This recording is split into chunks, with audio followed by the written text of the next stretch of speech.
Hey everyone, and welcome to our deep dive today. We're going to unpack something that's super relevant to all of us, I think.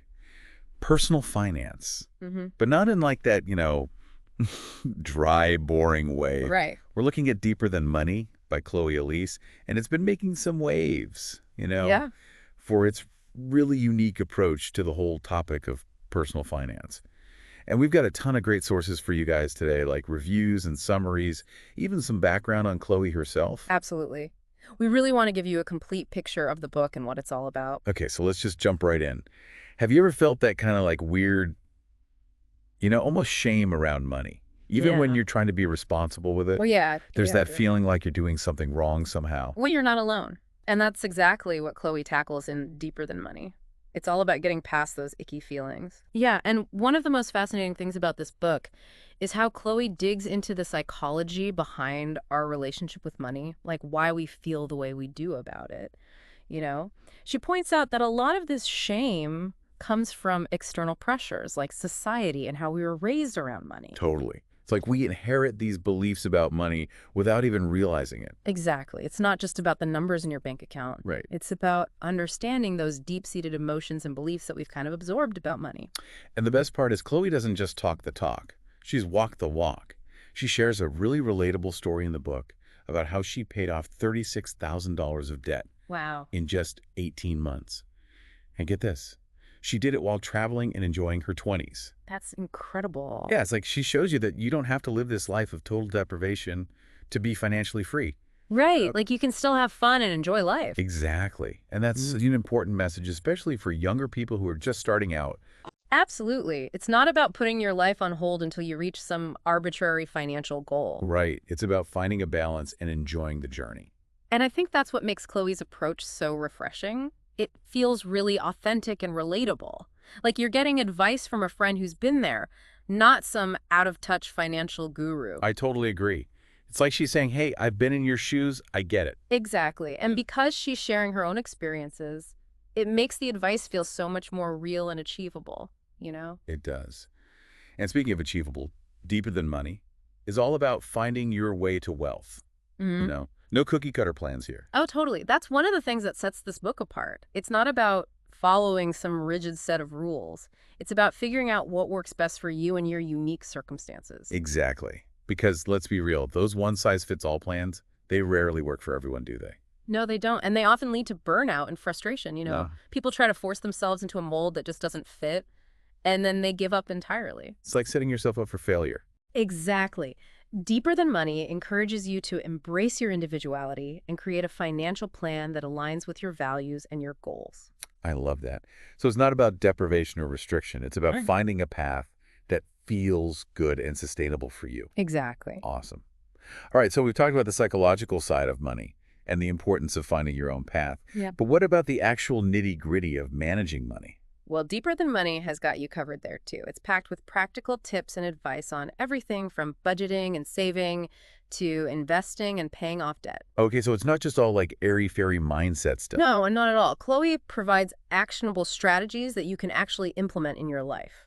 I like that. So she gives you both the why and the how. Exactly. It's about understanding the principles behind sound financial management, Okay. but also having the tools and strategies to put those principles into practice. It's like she gives you the roadmap and the car to get where you want to go financially. I love that analogy. It's about empowering you to take control of your money and make it work for you.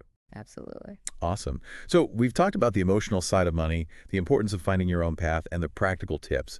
But there's one more thing I want to touch on, confidence. Uh-huh. Chloe emphasizes that Deeper Than Money is all about building confidence when it comes to making financial decisions. Oh, yeah. That's a huge part of it. It's about ditching that feeling of overwhelm and self-doubt and stepping into your power as a woman who can handle her finances. Like a total money boss. Yes.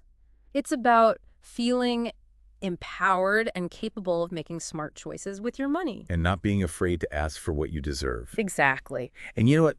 A lot of the reviews we read mentioned how the book's tone and style really contribute to that feeling of confidence. It's not written in that stuffy textbook language that makes you feel like you need a finance degree to understand it. Right. It's written in a way that feels super accessible and relatable, like Chloe's just having a conversation with you.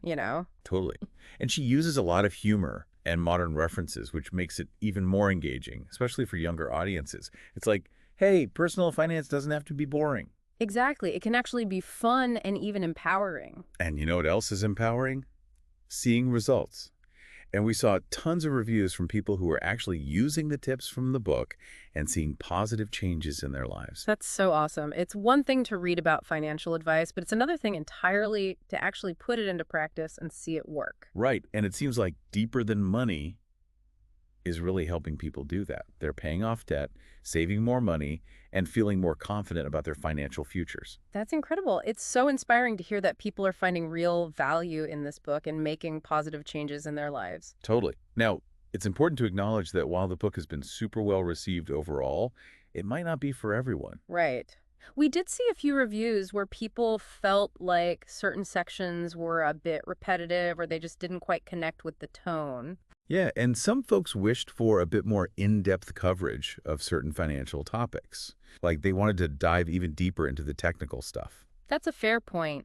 And there were a few critiques about the book relying a bit too heavily on, some of those trendy buzzwords. Yeah, I get that. Yeah. But overall, it seems like Deeper Than Money strikes a really good balance between offering solid financial guidance and providing that emotional support and encouragement that a lot of people need to actually make those changes. Absolutely. And that combination is pretty rare in the personal finance world. You usually get one or the other, but not both. Exactly. So even though it might not be a perfect fit for every single person, Yeah.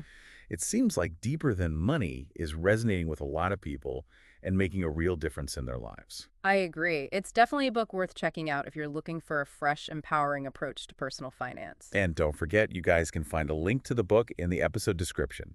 We want to make it super easy for you to grab a copy if you're interested. Absolutely. Okay, so let's shift gears a bit and dive deeper into some of the specific takeaways from Deeper Than Money. Sounds good. Where should we start? Well, one of the things that really stood out to me was Chloe's emphasis on the fact that you don't have to deprive yourself to be financially free.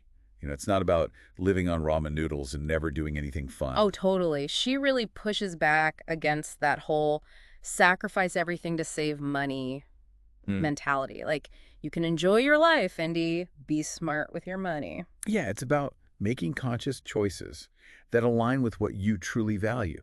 So it's not about never spending money on things you enjoy, Right. It's more about like stepping back and really figuring out what matters most to you and then making sure your spending habits actually reflect those values. And that story she shared about paying off all that debt while she was traveling, like, that totally proves her point. You don't have to put your life on hold to hit your financial goals. Absolutely. You can still have adventures and experiences and create memories. It's like having your cake and eating it too, right?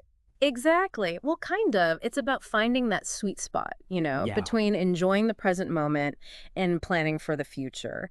And I think that's a really powerful message, especially for, younger folks who are constantly bombarded with this idea that they have to sacrifice everything to get ahead financially. Like you're saying, hey, you can have your avocado toast A&D, a solid financial future. Okay, maybe not literally, Yeah.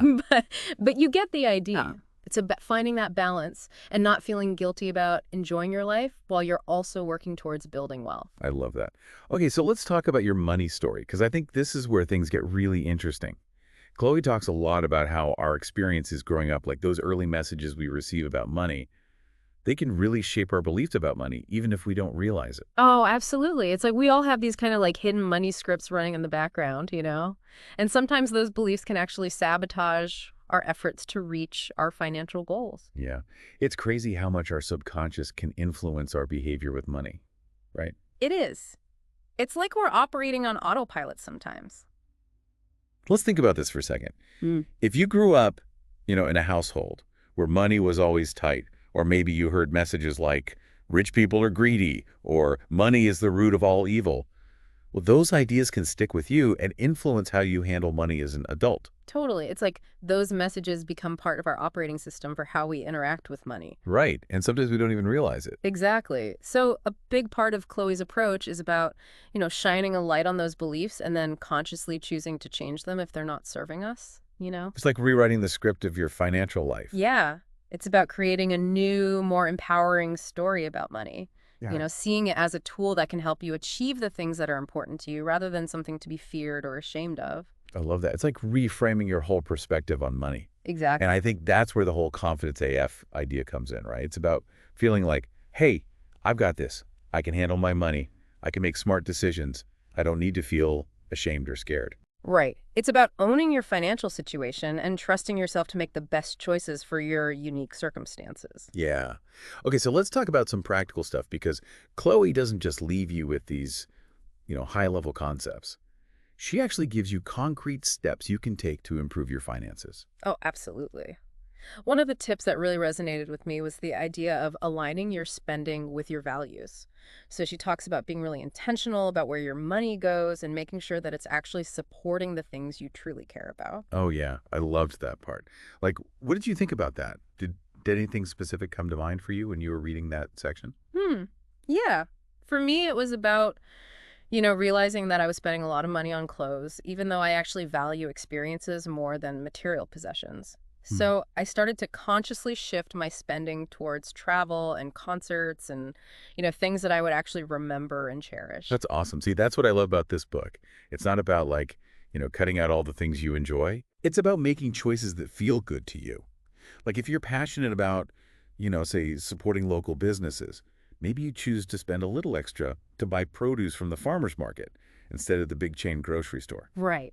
It's about making those choices consciously and intentionally rather than just mindlessly swiping your credit card. And when you do that, I think it makes it easier to save for the things that are important to you too. Oh, absolutely. Yeah, Because you're not wasting money on stuff that doesn't bring you joy. exactly. Okay, so we've talked about aligning your spending with your values, but what about dealing with those like, negative emotions that can sometimes come up around money, like stress and anxiety? Well, Chloe addresses that too. She talks about how comparison can be a real killer when it comes to finances. It's so easy to get caught up in what everyone else is doing and start feeling like you're not good enough or you're not doing enough. Especially with social media these days, right? Like Mhm. everyone's posting these picture perfect lives, and it's easy to get sucked into that comparison trap. Oh, totally. It's like everyone's on vacation all the time or buying new cars and houses, and it's easy to start feeling inadequate. Like you're not measuring up. Yeah, it can be really toxic. It can, but Chloe reminds us that everyone's journey is different. There's no one right way to be successful with money. And she encourages you to focus on your own goals and celebrate your own wins, no matter how small they might seem to someone else. Exactly. And that's a really important mindset shift because it's so easy to get caught up in that scarcity mentality. Yeah, but there's not enough to go around. Right. But when you focus on your own progress and celebrate your own wins, it helps to shift your perspective to one of abundance. It's like saying, hey, I'm doing great, I'm making progress, and I'm proud of myself. And that's a really powerful feeling. It is. Right. And you know what? I think that feeling of pride and accomplishment can actually motivate you to keep going and reach even bigger goals. Oh, absolutely. Because you start to see that you're capable of achieving great things, Yeah. and that builds momentum. It's like a snowball effect. Okay, so we've talked about aligning your spending with your values, dealing with negative emotions, and celebrating your wins. Hmm. But there's one more thing I want to touch on before we wrap up. The importance of taking action. Yeah, I mean, knowledge is great, but it's only useful if you actually apply it right. Exactly. Chloe emphasizes throughout the book that it's not enough to just read about these concepts. You have to actually put them into practice. And she gives you very specific steps you can take to do that. She does. She provides worksheets, exercises, and prompts Mhm. to help you actually implement the ideas in the book. You know, Yeah. it's not just a theoretical exercise. Right. It's about taking action and seeing real results in your life. And you know what? I think that's what makes Deeper Than Money so effective. Yeah, It's not just about reading and nodding along. It's about actually doing the work and making those changes. totally. And that can feel daunting at first, but Chloe breaks it down into manageable steps so it feels less overwhelming. Yeah, and she's right there with you every step of the way, cheering you on and providing support. Awesome. So we've covered a lot of ground today. But I think one of the key takeaways from Deeper Than Money is that taking control of your finances isn't just about the numbers. It's about so much more than that. It is. It's about understanding your relationship with money, building confidence, and creating a life that you truly love. And it's about realizing that you have the power to create the financial future you want. Absolutely. Okay, so we're almost out of time for today. But before we go, I want to hear your final thoughts on Deeper Than Money. Like, what's one thing that really stuck with you from the book? It's about shifting your mindset from I'm not good with money to I'm in control of my finances. Yeah. And that's a really powerful shift. It is, because when you believe that you're capable of managing your money, well, you're more likely to actually do it, you know? Totally. Mhm. Confidence breeds success, right? Yeah. Exactly. And I think that's what sets Deeper Than Money apart from a lot of other personal finance books. It's not just about giving you the technical knowledge. It's about helping you develop the mindset and the confidence you need to actually make those changes in your life. And it's about addressing those deep-seated beliefs and emotions that we talked about earlier, right? Like that shame and fear that can hold us back from achieving our financial goals. Absolutely. It's about healing that relationship with money and creating a more positive and empowering story. One thing that really struck me about Deeper Than Money is how Chloe emphasizes that it's not a one-size-fits-all approach. Yeah, she really stresses the importance of finding what works best for you. Right. Exactly. Like, there's no magic formula or secret strategy that's going to work for everyone. It's about figuring out what aligns with your values, your goals, and your lifestyle. And that's what makes it so sustainable, right? Because it's not about forcing yourself to fit into some mold that doesn't feel authentic to you. Totally. It's about creating a financial plan that feels good and that you can actually stick with long term.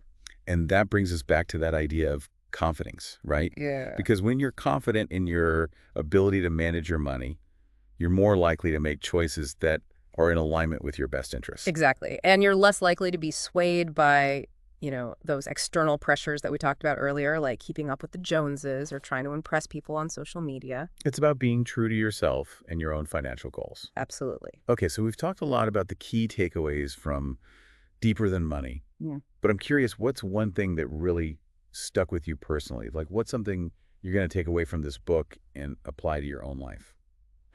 That's a great question. For me, it was the reminder that it's okay to enjoy my money.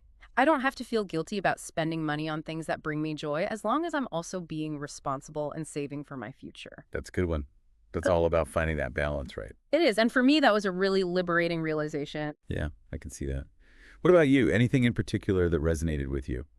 I think for me, it was the emphasis on mindset, like how our beliefs about money can really impact our financial success. Oh, yeah. That's huge. It is. And it's something I'm definitely going to be more mindful of moving forward, like challenging those limiting beliefs and replacing them with more empowering ones. That's awesome. I think that's a journey we're all on to some extent, right? Totally. Okay, so we're just about out of time for today. But before we wrap up, I want to encourage everyone listening to check out Deeper Than Money if you haven't already. You can find a link to the book in the episode description. And we'd love to hear your thoughts on the book, too. So feel free to leave a comment below or send us a message. We're always up for chatting about personal finance. And that's it for today's deep dive. We hope you enjoyed this conversation about Deeper Than Money. And we hope you feel inspired to take control of your finances and create the financial future you deserve. Thanks for joining us, and we'll see you next time.